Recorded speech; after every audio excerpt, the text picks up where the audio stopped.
हमारी हिंदू संस्कृति में श्राद्ध पक्ष को विशेष महत्व दिया जाता है, क्योंकि मानते हैं कि श्राद्ध पक्ष जो कि 16 दिनों के होते हैं, इन 16 दिनों में हम अपने पूर्वजों का आवाहन करते हुए यदि उन्हें भोजन कराते हैं तो उनकी आत्मा को संतुष्टि मिलती है और वो हमें ब्लेसिंग्स देते हैं, दुआएं देते हैं। इसी मान्यता के अनुसार हम आज तक उन्हें इन 16 दिनों में भोजन कराते हुए दान पुण्य की भावना को महत्व देते हुए चले आ रहे हैं। ये श्राद्ध पक्ष इन 16 दिनों में ही क्यों मनाए जाते हैं, पहले तो हम इस विषय पर थोड़ी सी चर्चा करते हैं। शास्त्रों अनुसार यदि हम बात करते हैं तो उसमें दिखाते हैं कि दानवीर कर्ण जब पृथ्वी लोक से स्वर्ग लोक की ओर प्रस्थान करते हैं तो वो देखते हैं कि उनके सामने एक भोजन की थाली आती है। उनके जो साथी होते हैं उन्हें भोजन में तरह तरह के पकवान दिए जाते हैं और दानवीर कर्ण के लिए स्वर्ण मुद्राएं थाली में लगकर आती हैं। जब वो स्वर्ण मुद्राओं को देखते हैं तो आश्चर्यचकित होकर वहाँ एक प्रश्न करते हैं कि हमारे थाली में स्वर्ण मुद्राएं और हमारे साथियों की थाली में भोजन ऐसा क्यों? हमें ये भोजन क्यों नहीं दिया गया? हमें स्वर्ण मुद्राएं क्यों दी गई? जब वो राजा इंद्र से ऐसा प्रश्न करते हैं तो वो जवाब देते हैं, कहते हैं कि आप स्वर्ण मुद्राएं ही दान देते रहे, कभी आपने अपने पितरों को, पूर्वजों को भोजन नहीं कराया। अब जो आपने दान में दिया वही स्वर्गलोक में आकर आपको मिलेगा। यदि आप अपने पितरों को भोजन कराते तो आपको भोजन मिलता। आपने स्वर्ण मुद्राएं दान में की तो अब स्वर्ण मुद्राएं ही खाने में मिलेंगी।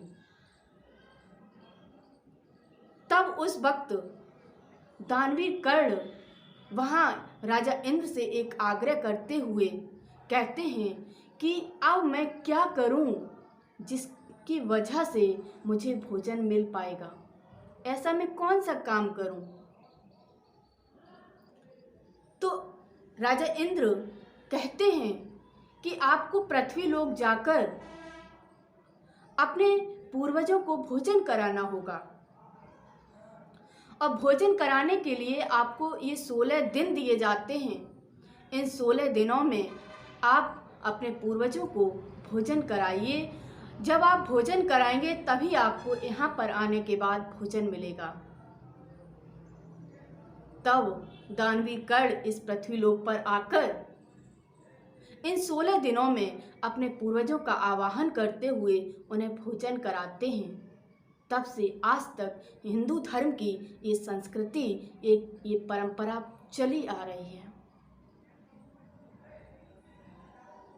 तो अब प्रश्न ये उठता है कि अगर हम उन माता पिता को उनके जीते जी भोजन करा देते, उन्हें हर तरीके से संतुष्ट रखते, उन्हें खुशी देते, कभी दुख की अनुभूति न होने देते, तो हमारे पास ब्लेसिंग्स ही ब्लेसिंग्स थी उनकी। हमें उनकी मृत्यु उपरांत उनका आवाहन करके उन्हें भोजन कराने की ज़रूरत नहीं पड़ती। क्योंकि दानवीर कर्ण को इसलिए इस धरा पर भेजा गया पुनः कि आप अपने पूर्वजों को अब भोजन करा के आइए, क्योंकि आपने उनको जीते जी नहीं कराया। तो यदि हम जीते जी आज अपने माता पिता को खुश रखते हैं, अपने पूर्वजों को खुश रखते हैं, संतुष्ट रखते हैं, तो हमें मरणोपरांत उन्हें भोजन कराने की ऐसी कोई आवश्यकता नहीं होगी।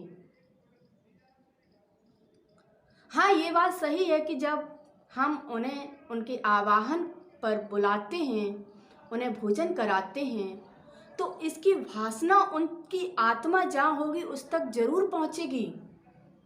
लेकिन वो आपका भोजन करने नहीं आएंगे। इसलिए अपने जीते जी, अपने माता पिता के जीते जी उन्हें भोजन कराइए, उन्हें खुश रखिए, संतुष्ट रखिए। हमारे लिए हमेशा ये श्राद्ध पक्ष रहेगा। हमें कोई विशेष 16 दिन लेने की ज़रूरत नहीं पड़ेगी। इसमें हम दान पुण्य की भावना को भी विशेष महत्व देते हैं। कहते हैं इसमें दान करने से हम और भी अधिक आगे बढ़ते हैं धन संपत्ति के मामले में। इसलिए हम दान को भी विशेष महत्व देते हैं। दूसरा दिखाते हैं कि गणेश चतुर्थी के बाद और नवरात्रि के पहले ही ये श्राद्ध पक्ष बीच में क्यों पड़ते हैं।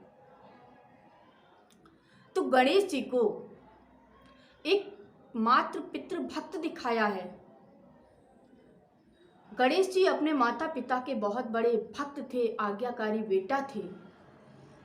इसलिए गणेश चतुर्थी के बाद हम श्राद्ध पक्ष को मनाते हैं। और नवरात्रि के पहले माने जब हमारे घर में हमारे माता पिता खुश होते हैं, हमारे पूर्वज हमसे संतुष्ट होते हैं, तो वो हमें ब्लेसिंग्स देते हैं और उन ब्लेसिंग्स से हम उस परमात्मा तक भी पहुंच सकते हैं। और जब हम उस परमात्मा तक पहुंचते हैं तो उसकी जो दिव्य शक्तियां हैं, जब हम उस परमात्मा को याद करते हैं तो उसकी जो दिव्य दैवीय शक्तियां हैं वो हमारे अंदर स्वतः ही आने लगती हैं। हम परमात्मा शक्ति के द्वारा उन दैवीय शक्तियों का आह्वान करते हैं और हमारे घर में सुख और शांति अपने आप ही आने लगती है।